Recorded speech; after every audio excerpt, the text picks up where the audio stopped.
Welcome to the Capital News. I am your host, Alex Karitis. Today is Sunday, December 6, 2020. Thank you so much for joining me. I hope you all enjoyed your weekend. Took Friday off, has been typical over the past several weeks. But of course, last Friday was the first Friday of the month, so we got the official jobs report. So the title of today's podcast is November Jobs Report, and that is going to be our primary and only focus for today's podcast. So let's get right into it. Again, as we have been doing for the past several months, reading the report in its entirety, so we go deeper than just what the headlines tell us. So, the employment situation, November 2020. Total non-farm payroll employment rose by 245,000 in November, and the unemployment rate edged down to 6.7%, according to the U.S. Bureau of Labor Statistics. These improvements in the labor market reflect the continued resumption of economic activity that had been curtailed due to the coronavirus pandemic and efforts to contain it. However, the pace of improvement in the labor market has moderated in recent months. In November, notable job gains occurred in transportation and warehousing, professional and business services, and healthcare. Employment declined in government and retail trade. So these gains in transportation and warehousing is basically Amazon taking over. There's some jokes circulating around on Twitter I've seen. It made me laugh. That pretty soon everybody's going to be working for Amazon and delivering packages to themselves. This news release presents statistics from two monthly surveys. The Household Survey measures labor force status, including unemployment by demographic characteristics. The Establishment Survey measures non-farm employment hours and earnings by industry. So first to the Household Survey data. In November, the unemployment rate edged down to 6.7%. The rate is down by 8 percentage points from its recent high in April, but is 3.2 percentage points higher than it was in February. The number of unemployed persons at 10.7 million continued to trend down in November, but is 4.9 million higher than in February. Among the major worker groups, the unemployment rate for adult women at 6.1% declined in November. The jobless rates for adult men, 6.7%, teenagers 14%, whites 5.9%, blacks at 10.3%, Asians at 6.7%, and Hispanics at 8.4%, showed little or no change. Among the unemployed, the number of persons on temporary layoff decreased by 441,000 in November to 2.8 million. This measure is down considerably from the high of 18.1 million in April, but is 2 million higher than its February level.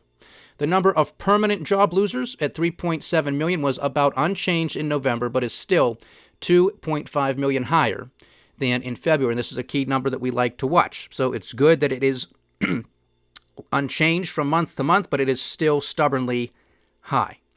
In November, the number of long-term unemployed, those jobless for 27 weeks or more, increased by 385,000 to 3.9 million, accounting for 36.9% of the total unemployed. That's staggering. That is in the wrong direction, of course. While the number of persons jobless 15 to 26 weeks declined by 760,000 to 1.9 million. So that's better direction. The number of persons jobless 5 to 14 weeks and persons jobless less than 5 weeks showed little change in November at 2.4 million and 2.5 million, respectively. The labor force participation rate edged down to 61.5% in November. This is 1.9 percentage points below its February level, and the employment population ratio at 57.3% changed little over the month, but is 3.8 percentage points lower than in February. So not a lot of movement, and it's really not in the right direction for either of those measures. In November, the number of persons who usually work full-time rose by 752,000 to 124.3 million, while the number of persons who usually work part-time decreased by 779,000 to 25.4 million. The number of persons employed part-time for economic reasons was about unchanged over the month at 6.7 million, but remains 2.3 million higher than the February level. These individuals who would have preferred full-time employment were working part-time because their hours had been reduced or they were unable to find full-time jobs. This group includes persons who usually work full-time and persons who usually work part-time. In the month of November, the number of persons not in the labor force who currently want a job increased by 448,000 to 7.1 million, so the wrong direction. This measure is 2.2 million higher than in the month of February. These individuals were not counted as unemployed because they were not actively looking for work during the last 4 weeks or were unavailable to take a job. So again, just understand this. These people are not working, but they are not counted as unemployed given how the BLS calculates. Among those not in the labor force who currently want a job, the number of persons marginally attached to the labor force at 2.1 million changed little in November.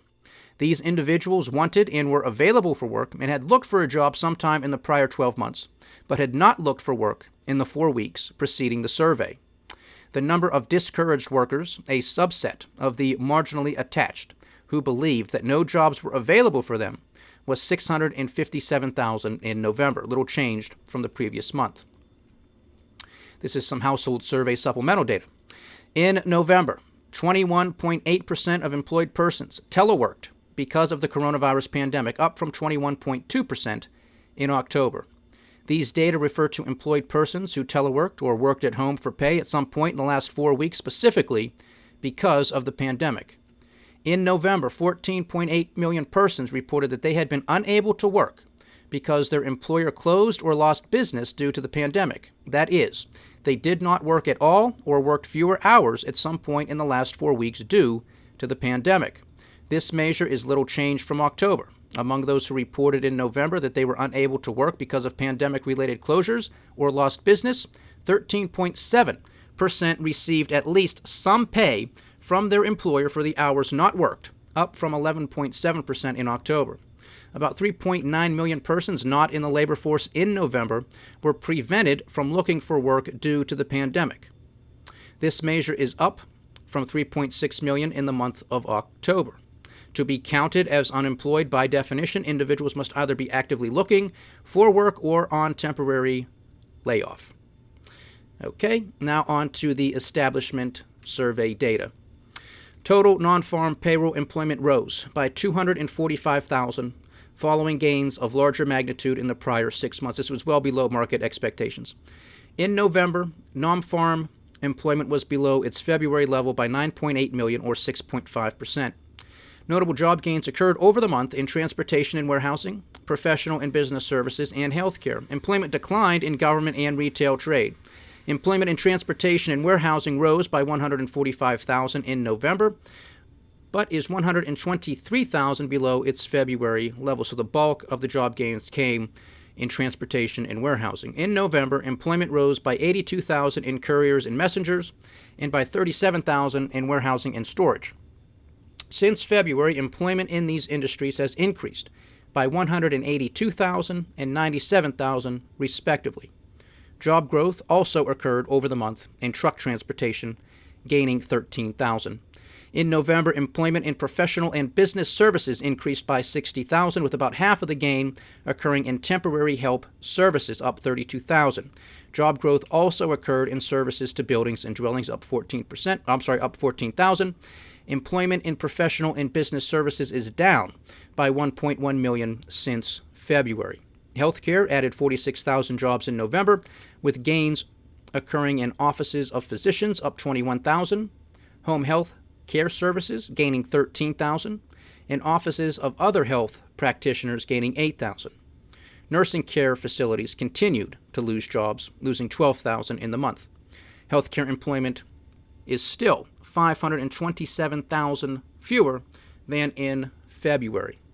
Construction gained 27,000 jobs in November, but employment is 279,000 below its February level. In November, employment rose in residential specialty trade contractors, up 14,000, and in heavy and civil engineering construction, gaining 10,000. In November, manufacturing employment increased by 27,000. Jobs gained occurred in motor vehicles and parts, up 15,000, and in plastics and rubber products, gaining 5,000. Employment in manufacturing was 599,000 lower than in February, so still quite a ways to go.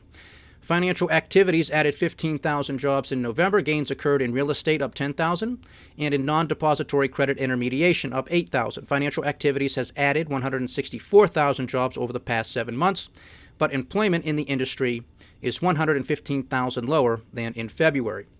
Employment in wholesale trade continued to trend up in November, gaining 10,000, but is 281,000 lower than in February. Government employment declined for the third consecutive month, decreasing by 99,000 in November.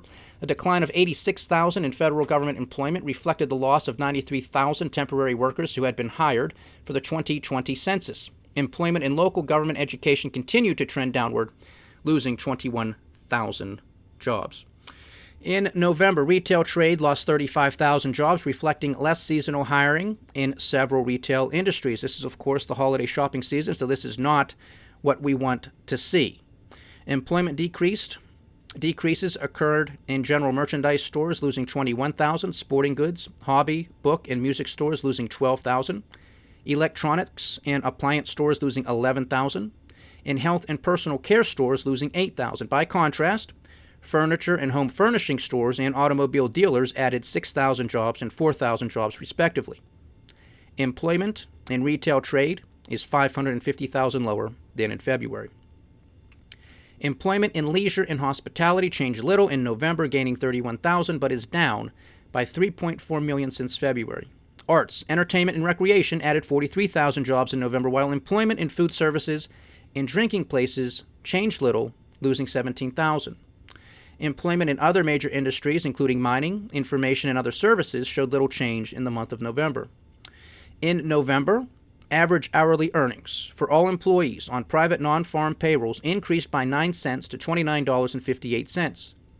Average hourly earnings of private sector production and non-supervisory employees increased by 7 cents to $24.87. The average work week for all employees on private non-farm payrolls remained unchanged at 34.8 hours in November. In manufacturing, the work week decreased by 0.2 of an hour to 40.3 hours, and overtime decreased by 0.1 of an hour to 3.1 hours. So, unfortunately, in the wrong direction. The average work week for production and non-supervisory employees on private non-farm payrolls was unchanged at 34.2 hours.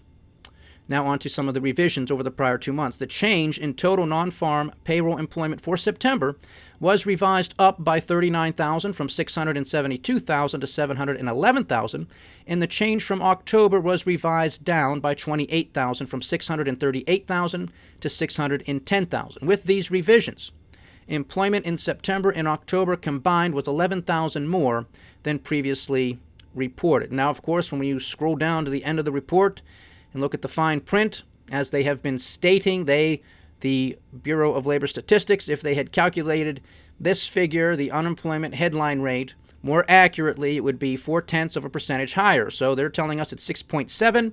If they actually calculated it more accurately, it would be at 7.1%. Par for the course as to what we have been witnessing over the past several months.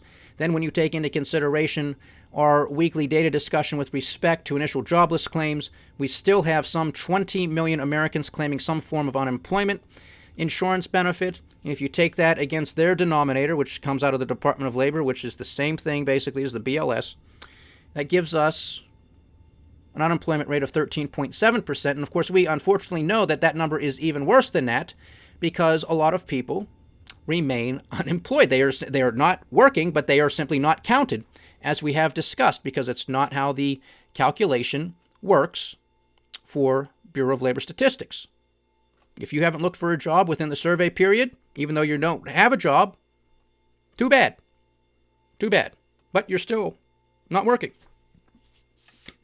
Other things that are still of concern for me, and I would imagine for many of you as well, is some of the data that we have been discussing over the past couple of weeks. Really, last week, too, we did a good pulse check with respect to small businesses, and we continue to see that. We continue to see a lot of that stress within this report. That's what we like to look for. We like to look for this for a pattern, right? We like to look to find the narrative that makes sense. If we're looking at a data point here, what is that telling us? And then if we get another report with other data, is it telling us the same thing, or is it telling us something different? And if it's telling us the same thing, okay, why? Let's make sense of it. And if it's telling us something different, why is that the case? Which one is more credible?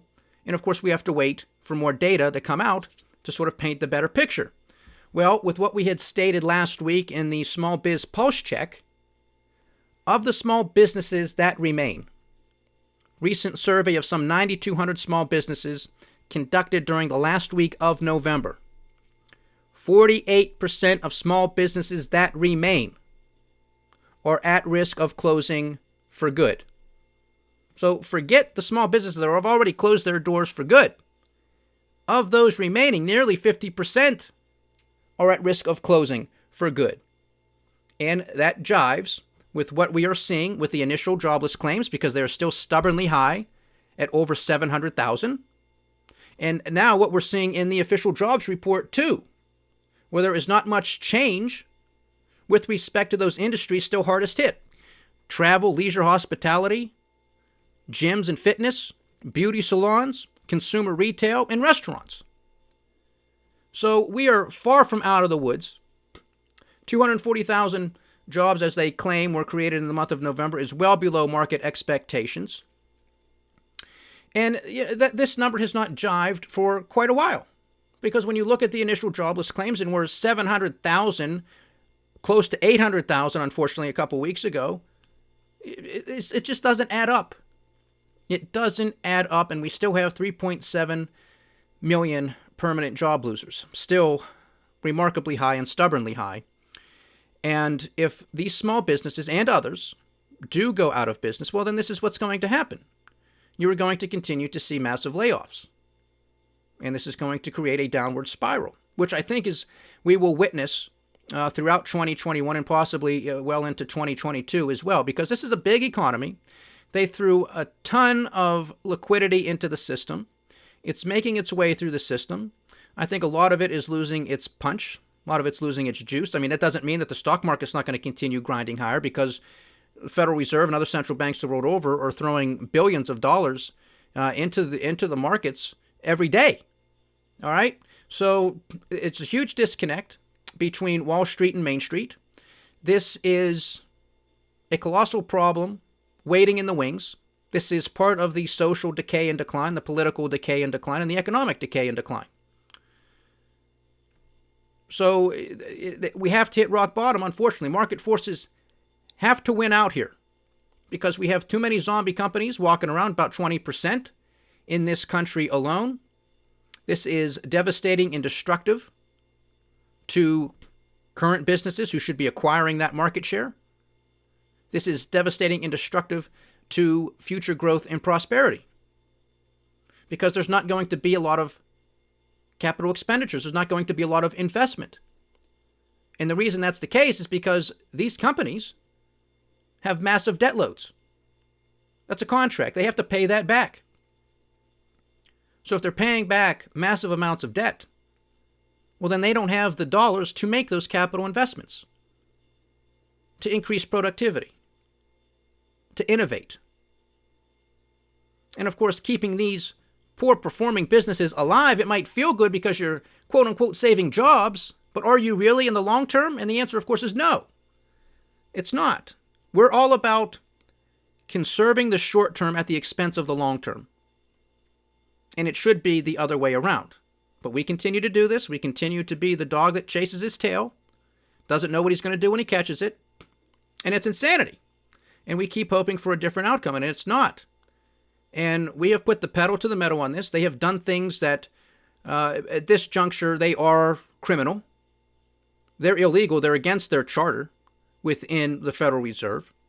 As far as I'm concerned, what the governments have been doing is against the Constitution. This is unconstitutional with the type of spending that they are doing, with the type of bailouts that they are doing. Bailouts are not in the Constitution. They're just simply not there. They pick winners and losers, and we know who the winners have been, and we know who the losers have been and are going to continue to be. So that's the November jobs report. We still got a long ways to go. Obviously, we'll see over the coming months here how Christmas shopping goes and other holiday shopping season goes. probably not going to be the best. Another thing that gives me some concern with this structural and long-term unemployment is, of course, a lot of these people, a lot of these Americans who are losing their jobs for the first time this late in the year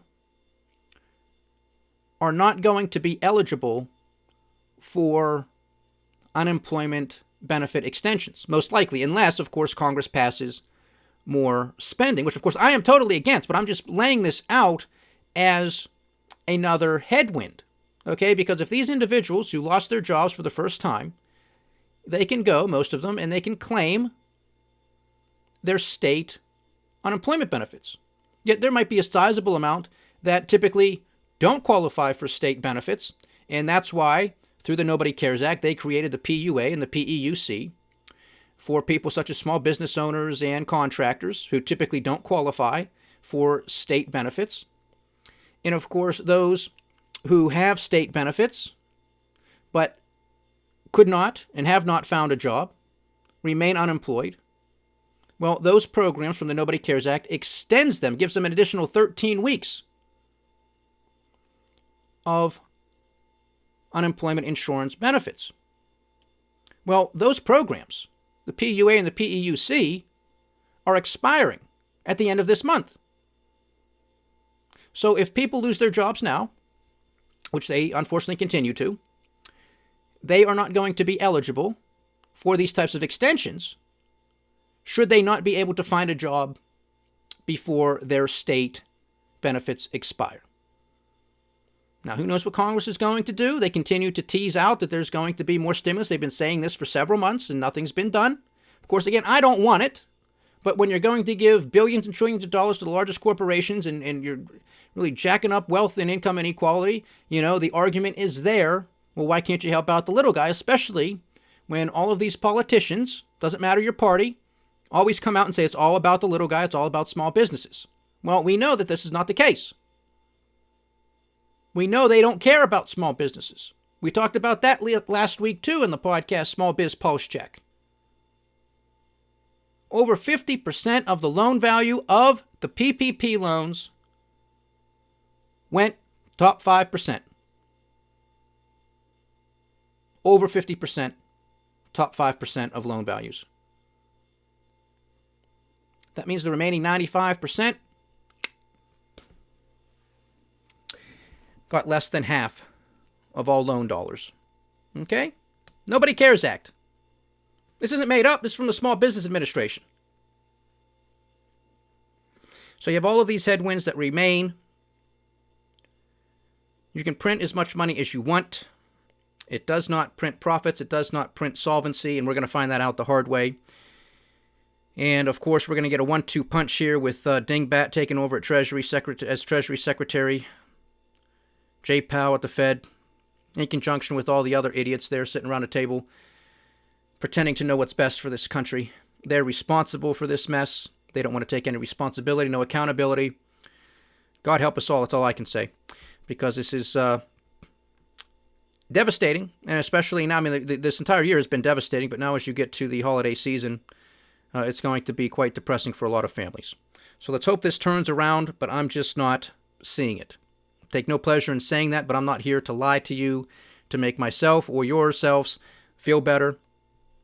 Just got to give you the facts, and we will see what happens. But that's it. That's the November jobs report. I will be back tomorrow. Stay diversified, stay vigilant, and stay with the Capital News. I am Alex Karitis. Godspeed.